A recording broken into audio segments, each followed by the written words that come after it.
하루의 첫 시간을 하나님 앞에 드림으로 구별된 삶을 살아가시는 모든 성도님들에게 오늘 주시는 하나님의 은혜가 풍성하시기를 주님의 이름으로 축원합니다.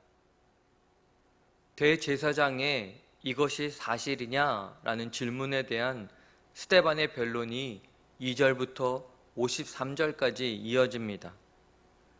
이 부분을 읽을 때 스데반이 거룩한 곳 성전과 율법을 모독했다라는 죄목으로 고발당했음을 기억해야 합니다. 어제 말씀에서 스데반은 거룩한 곳은 성전과 이스라엘 땅이 아니라 하나님의 언약과 그 백성이 중요함을 증거했습니다. 그리고 오늘 본문에서 율법을 모욕했다는 죄목에 대한 변론으로서 이스라엘에게 율법을 전해준 모세에 대해 말하기 시작합니다. 스데반은 예수님께서 모세와 같은 이스라엘의 지도자 곧 메시아임을 논증합니다. 이를 위해 예수님께서 모세와 같은 생애를 사셨음을 비교하며 설명합니다. 모세는 요셉을 알지 못하는 자가 왕이 되어 이스라엘을 괴롭힐 때에 태어났습니다. 하나님 보시기에 아름다웠고 지혜로웠습니다. 예수님께서도 헤롯이 유다 민족을 핍박할 때 태어나셨습니다. 예수님도 하나님 보시기에 아름다우셨고 그 누구보다 지혜로운 분이셨습니다. 스데반은 모세가 자기 백성이 당하는 압제 때문에 애굽인을 죽였다고 말합니다. 모세의 선의에 대해 말하는 것입니다. 그러나 모세의 선의가 이스라엘 백성들에게 받아들여지지 않았고 자기 백성에게 거절당해 결국 떠날 수밖에 없었습니다. 예수님께서도 압제당하는 자기 백성을 위해 사역하셨습니다.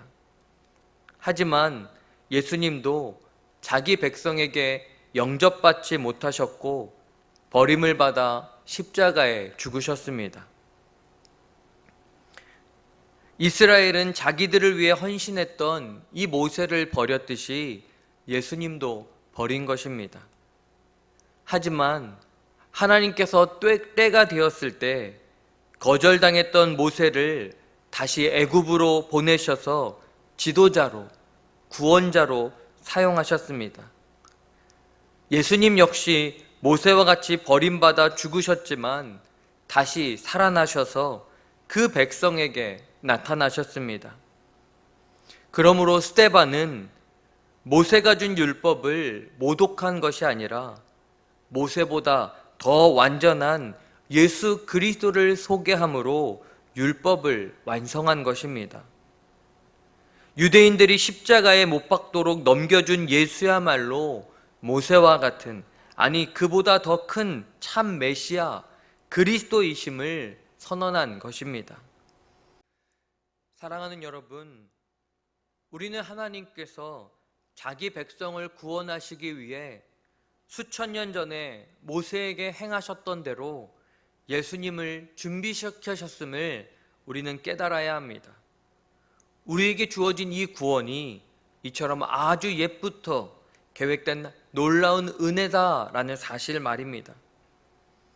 그렇게 우리는 오랫동안 구원을 준비하신 이 하나님의 은혜가 얼마나 큰지 매일 깨닫고 살아가야 합니다.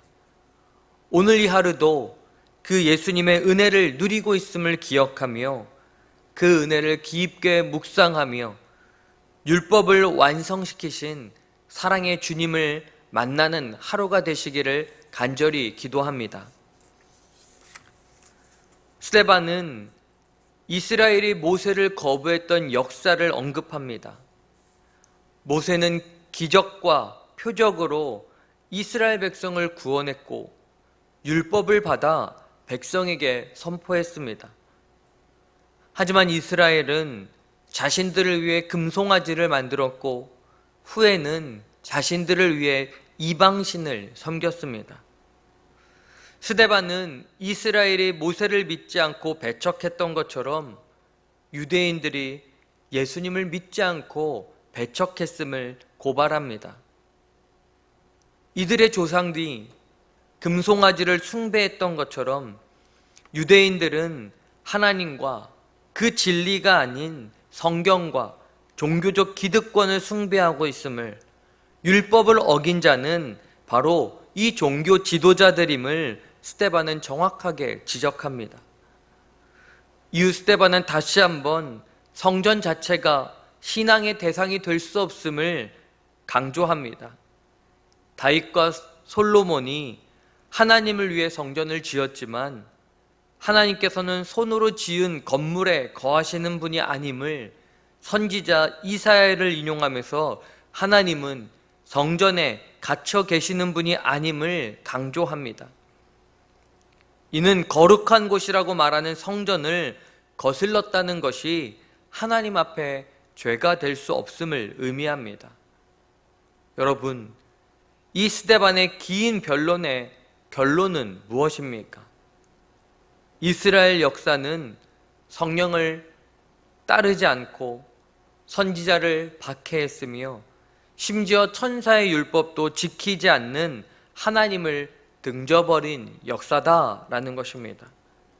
그리고 스데반을 고발한 종교 지도자들이 성령을 거스른 자들이고 과거 선지자를 박해하고 죽였던 것처럼 예수 그리스도를 죽였고 또 예수 그리스도를 따르는 자들을 고발하고 죽이려 한다라는 결론입니다.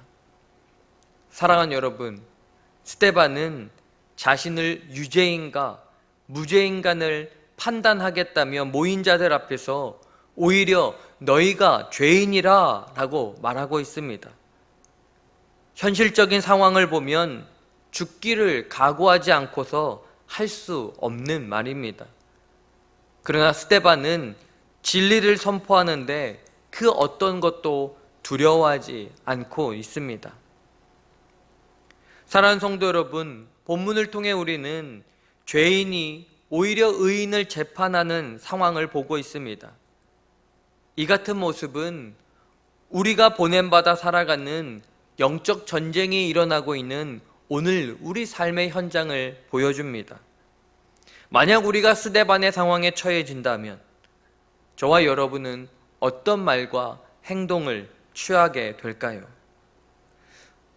스데반처럼 두려움을 떨쳐내고 무엇이 참이고 무엇이 진리인가를 분명하게 선언할 수 있는 믿음과 확신의 삶이 되기를 간절히 소망합니다. 그러기 위해 오늘 이 스데반의 설교를 우리 자신에게 적용해 봐야 합니다. 우리에게 하나님의 약속이 성취되어 예수 그리스도께서 우리를 위해 이 땅에 오셨습니다. 예수 그리스도를 통해 하나님 나라에 대한 말씀을 듣고 그 나라를 꿈꾸게 되었습니다. 그 나라를 갈 수 있는 길을 예수님께서 십자가 위에서 생명을 다해 열어주셨고 부활하심으로 그 길을 걸어갈 수 있는 힘과 능력을 주셨습니다. 그리고 연약한 우리들이 다른 길로 빠지지 않도록 성령을 보내주셔서 그 한 길, 십자가의 길만을 걸을 수 있도록 오늘도 돕고 계십니다. 간절히 바라고 기도하기는 이 진리에 대해 조금도 흔들림 없이 확신하며 이 복음을 오늘도 우리에게 주어진 삶 속에서 스데반처럼 외치며 주의 구원을 이루어 가시는 저와 여러분의 삶이 되시기를 주님의 이름으로 축원합니다. 기도하시겠습니다. 하나님 아버지, 이스라엘 백성의 불순종이 우리에게도 있음을 두렵게 여기게 하시고 그렇기에 오랫동안 계획하신 하나님의 구원의 은혜가 얼마나 크고 아름다운지 더 깊이 깨닫게 하여 주시옵소서. 우리에게 처해진 상황에서 예수 그리스도의 십자가 복음을 확신하며 흔들림 없이 복음을 담대하게 고백하는 그리스도인이 되도록 성령께서 인도하여 주시옵소서. 영육간의 질병으로 신음하는 환우들을 기억하여 주시고 무더위 가운데 더 상하지 않도록 주의 그늘 안에 품으시고 치유와 회복의 은혜를 더하여 주시옵소서. 1000번째 예물을 주님께 드립니다. 진리 위에 든든히 세워져 흔들리지 않는 홍남교회가 되게 하여 주시옵소서. 이제는 약속의 성취자로 친히 구원의 십자가의 길을 열어주신 예수 그리스도의 은혜와 약속하신 대로 독생자 예수 그리스도를 보내셔서 구원을 완성해 주신 하나님의 사랑하심과 구원의 길에서 곁길로 빠지지 않도록 오직 한 길을 걷게 역사하시는 성령님의 인도하심이 모든 성도들 머리 위에 이제로부터 영원까지 함께 하시기를 간절히 축원하옵나이다. 아멘.